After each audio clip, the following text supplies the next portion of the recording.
दोस्तों, जरा सोचो, एक बाप जो अपनी पूरी जिंदगी एक छोटी सी चाय की दुकान चलाने में लगा देता है, जिसकी हर सुबह उस दुकान की सीढ़ियां चढ़ने में गुजरती है, जिसके हाथों में चाय बनाने का वो हुनर है जो 400 साल पुरानी विरासत से आया है, और उसका अपना बेटा उसी दुकान को बेचकर अमेरिका जाना चाहता है। और जब वो बाप अचानक इस दुनिया से चला जाता है तो उस बेटे पर क्या बीतती है? क्या वो उस दुकान को बचा पाएगा?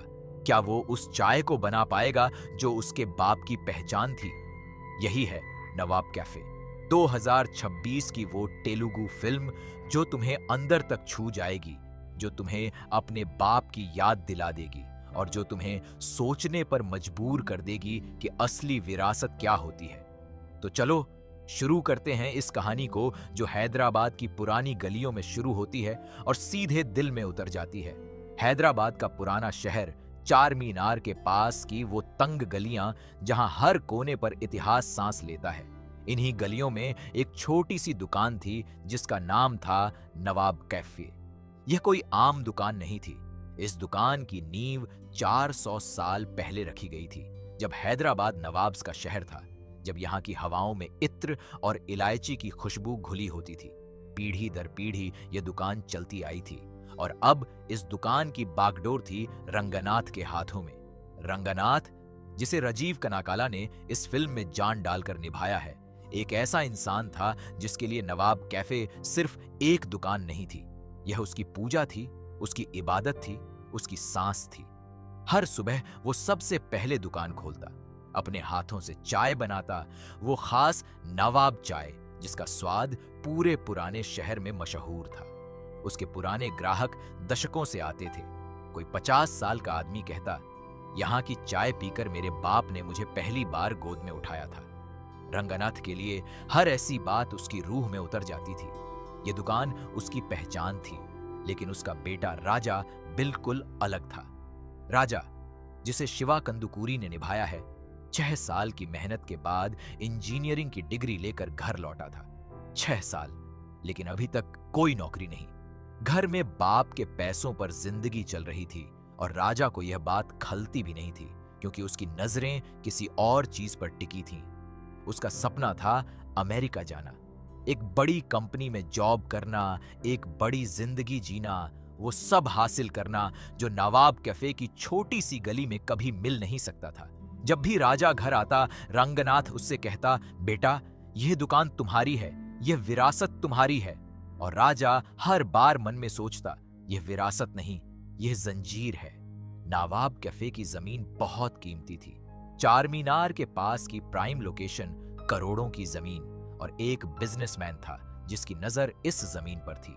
वो बिजनेसमैन था लालची, चालाक और बेरहम। उसने राजा से कांटेक्ट किया। उसने समझाया, तुम्हारे बाप की यह पुरानी दुकान कब तक चलेगी? यह जमाना मॉडर्न कैफेज का है, एयर कंडीशन रेस्टोरेंट्स का है। यह पुरानी चाय की दुकान देखने वाला कोई नहीं। बेचो इसे, पैसे लो, अपना अमेरिका का सपना पूरा करो। राजा को यह बात समझ में आई। उसने बाप के सामने यही प्रपोजल रखा और यहीं से शुरू हुई वो दरार, बाप और बेटे के बीच की वो खाई जो शब्दों में नहीं, खामोशी में गहरी होती जाती थी। रंगनाथ ने राजा को साफ मना कर दिया। उसने कहा, यह दुकान नहीं बिकेगी, यह हमारी जान है। इस दुकान की हर ईंट में हमारे पुरखों का खून है। लेकिन राजा नहीं माना। दोनों के बीच बहस हुई, जैसी बहस हर घर में होती है जब एक पुरानी पीढ़ी और नई पीढ़ी आमने सामने होती है। दोनों के पास अपनी अपनी सच्चाई थी। रंगनाथ के लिए दुकान जिंदगी थी, राजा के लिए वो दुकान एक पुरानी गलती थी जिसे सुधारने का वक्त आ गया था। और फिर वो हुआ जो कभी नहीं होना चाहिए था। उस छोटी सी बहस के बाद कुछ ही दिनों में रंगनाथ अचानक चला गया। दिल का दौरा। वो इंसान जो रोज सुबह दुकान की सीढ़ियां चढ़ता था, जो अपने हाथों से हजारों कपों में चाय डालता था, जो अपनी पूरी जिंदगी उस दुकान के नाम कर चुका था, वो अब नहीं था। और राजा के कानों में गूंजते रहे वो आखिरी शब्द, वो झगड़े की आवाजें, वो बातें जो उसने अपने बाप से कही थीं। गिल्ट, एक ऐसा बोझ जो हर सुबह उसके साथ उठता था और हर रात उसे सोने नहीं देता था। राजा टूट गया। वो लड़का जो अमेरिका जाने के सपने देखता था, वो अब उस खाली दुकान की सीढ़ियों पर बैठा रोता था। वो सोचता था, क्या होता अगर मैं उस दिन झगड़ा ना करता? क्या होता अगर मैं एक बार उसकी बात सुन लेता? लेकिन अब कोई रास्ता वापस नहीं था। और तभी राजा के मन में एक ख्याल आया जो उसके बाप ने चाहा था, जो उसके बाप की आखिरी इच्छा थी, नवाब कैफे को जिंदा रखना।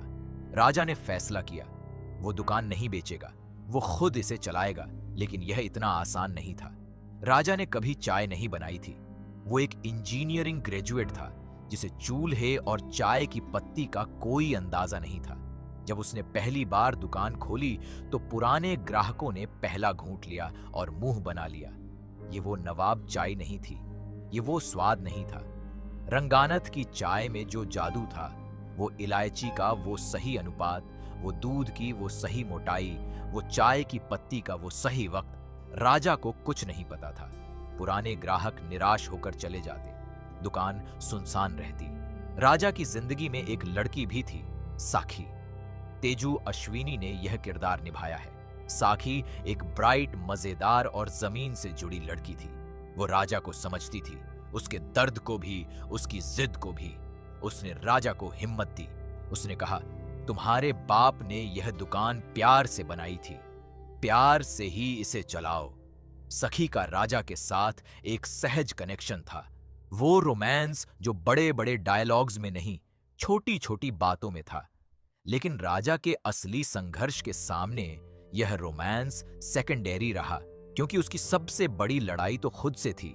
दुकान को बचाने की कोशिश में राजा को एक और मुश्किल का सामना करना पड़ा।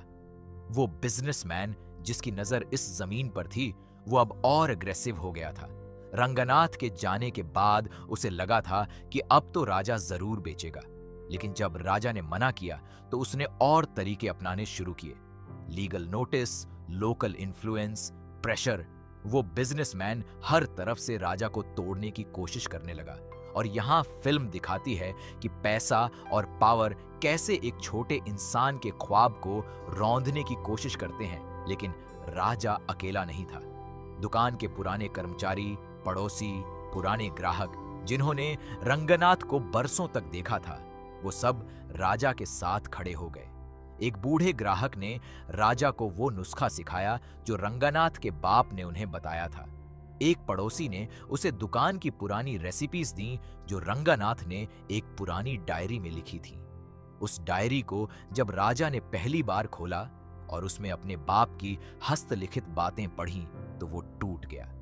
उस डायरी में सिर्फ रेसिपीज नहीं थी, उसमें रंगनाथ ने अपने बेटे के लिए कुछ बातें भी लिखी थीं कि मुझे पता है राजा को यह दुकान पसंद नहीं, लेकिन एक दिन वो जरूर समझेगा कि इस दुकान में क्या है।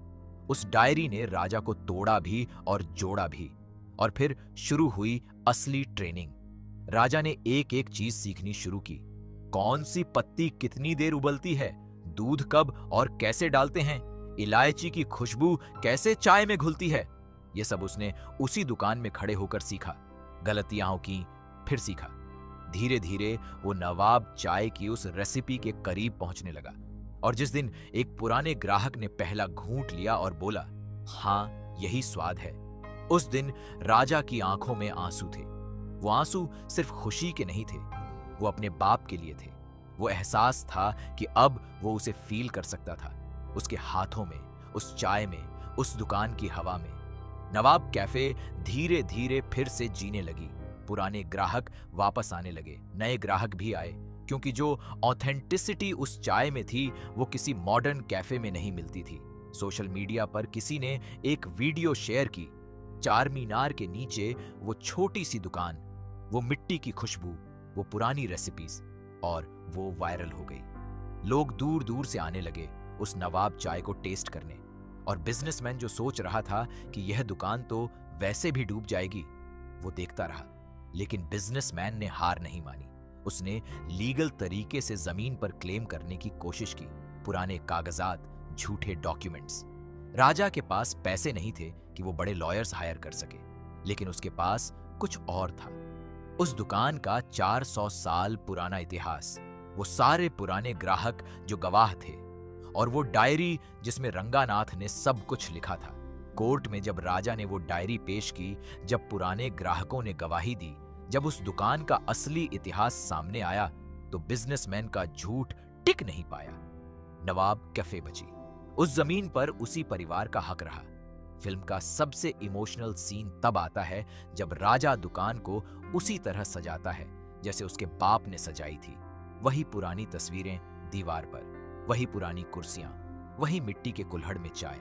और जब वो पहली बार उस दुकान की सीढ़ियां उसी तरह चढ़ता है जैसे उसका बाप चढ़ता था, सुबह की पहली रोशनी में एक गहरी सांस लेकर, तो दर्शकों को समझ में आता है कि राजा बदल गया है।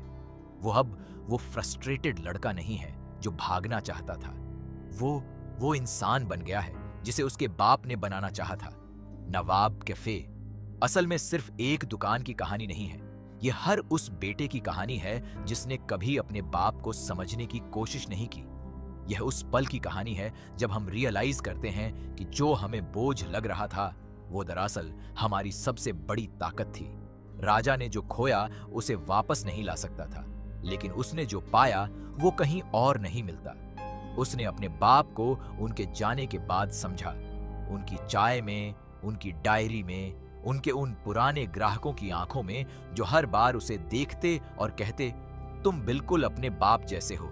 हैदराबाद की वो पुरानी गलियां, चारमीनार की वो छांव और नवाब कैफे की वो चाय, ये सब मिलकर एक ऐसी कहानी बनाते हैं जो तुम्हारे दिल में बस जाती है। और जब फिल्म खत्म होती है तो तुम थिएटर से निकलते नहीं, तुम थोड़ी देर वहीं बैठे रहते हो, क्योंकि तुम्हें भी अपने किसी अपने की याद आ जाती है। अगर ये वीडियो अच्छा लगा तो लाइक जरूर करो और हमारे चैनल को सब्सक्राइब करना मत भूलो, क्योंकि ऐसी और दिल को छूने वाली कहानियां तुम्हारा इंतजार कर रही हैं।